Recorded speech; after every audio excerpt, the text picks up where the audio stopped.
Alright, I am doing a review on the Dell Studio 1749 Touch. It won't be as bad as my Studio 1558 review. I have a better quality camera, and you should be able to hear me more. I'm not going to go over all the ports because if you're watching this, you probably know what they are and what they're used for. So I'll just start with the speakers are excellent.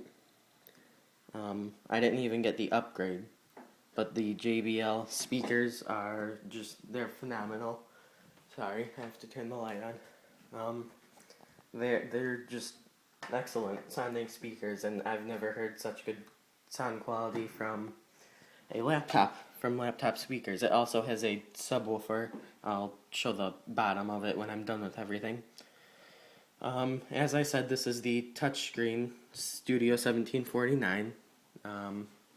When you get the touchscreen, you cannot go past the resolution of 1600 by 900p.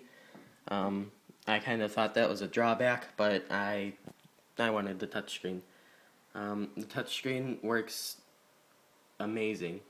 I haven't had any problems with it, and it's an excellent touchscreen. I've had HP touchscreens before, and I won't even get into that because HP sucks. Let me try and focus that in there. There we go. Okay, the reason my experience index is so low is because of the hard drive. Everything else scored high, except for the hard drive, because I don't have a solid slate drive, so as we all know, it can't go past 5.9. I am planning on getting a SSD, but I have to save up for it first. The video card, it's an older model. It's the ATI Radeon Mobility 4670. It's better than the 5470, I think, that I had in the 1558, even though it does not support DirectX 11 or shader version 5.0 or 5.1, I forget which. It's enough of that. This laptop, I can't even describe it. It's just really good, and as you can see, I'm filming with the iPhone 4.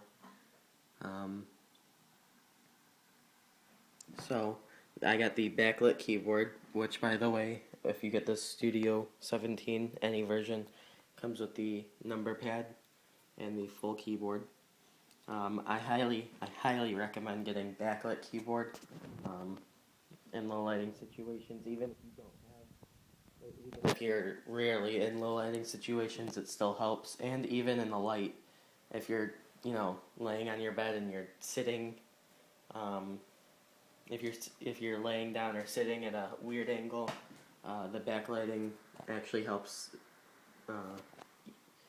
It helps to see the keys better, even when there is enough light. The touch-sensitive media control buttons, they have worked very good. Everybody said that they suck, and that they would always get stuck in the Studio 1735 and up. They said it would do that, but I have never had a problem with that. I recently just reinstalled Windows 7 Ultimate, which I got with the machine, because I don't like all the crapware that comes with it, even though it wasn't really a lot. So I just reinstalled it, so it's a fresh copy, with all my programs installed. Everything is just fast and efficient, and it works. I like it. I think I will stay with this computer, unless I get a MacBook, because Macs are better. Just kidding. I actually like both of them. Now, the weight for the laptop is not it's not too bad. People complain about it. Like, I've read reviews on it, how they say, oh, it's bruising my legs when I sit down with it. Really? It's, I don't know how much it weighs, but I don't even think it's past 10 pounds. Really? It's not gonna bruise your legs. Get over it. If you buy a 17-inch computer, you know it's gonna be heavier, and you know it's gonna be harder to carry around. I carry this thing around all over my house. I mean, I know it's meant as a desktop replacement, but it's portable. To me, it's no big deal, to be honest with you. Here, we'll look at the weight. Actually, I've noticed that Dell has stopped selling the Studio 17, if you can see that. It's not an option anymore. So I don't know what's going on. I'm thinking that they're going to be updating it and be offering a whole bunch of new features. But yeah. Well, now I can't get the weight, so we'll get the closest weight we can and go with the Inspiron 17R. That should be closest, because it's another 17-inch laptop.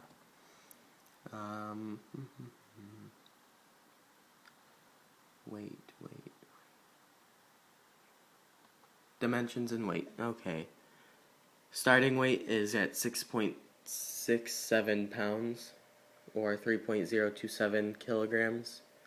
I have a 9-cell battery, so add, I don't know, maybe a pound to it. The battery, actually, I'm going to shut this down. I'm going to take the battery out for you and show you everything. The battery is not, it's not the biggest. Hold on. Let me take this over here so I don't scratch the screen. Okay, and I also got a refurbished model. I'm going to cover up my service tag and service code. Refurbished.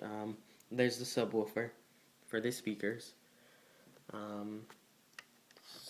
So you can check your battery charge level with that, and then take it out with that little latch.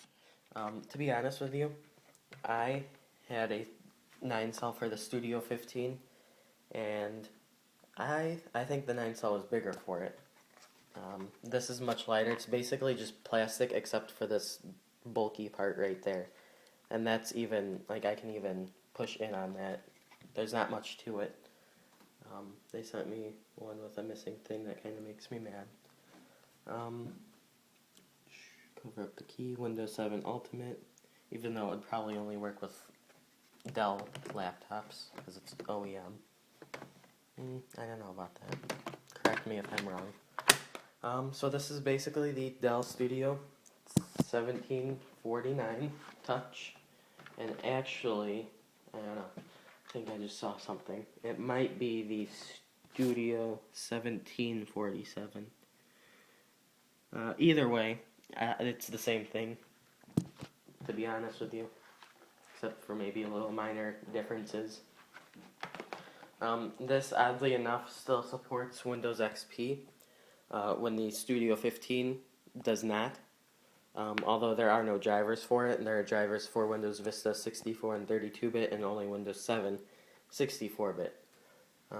I wouldn't want to downgrade from Windows 7 anyways, but I tried it because I got bored one day. And it does, but there's no touchscreen drivers, there's no wireless drivers. I mean, you have to look all over for them, and the Intel site wasn't working that day, so it wouldn't let me download, and, screw it. So, I hope you liked. If you did, comment, rate, and subscribe. Rate, thumbs up, not down.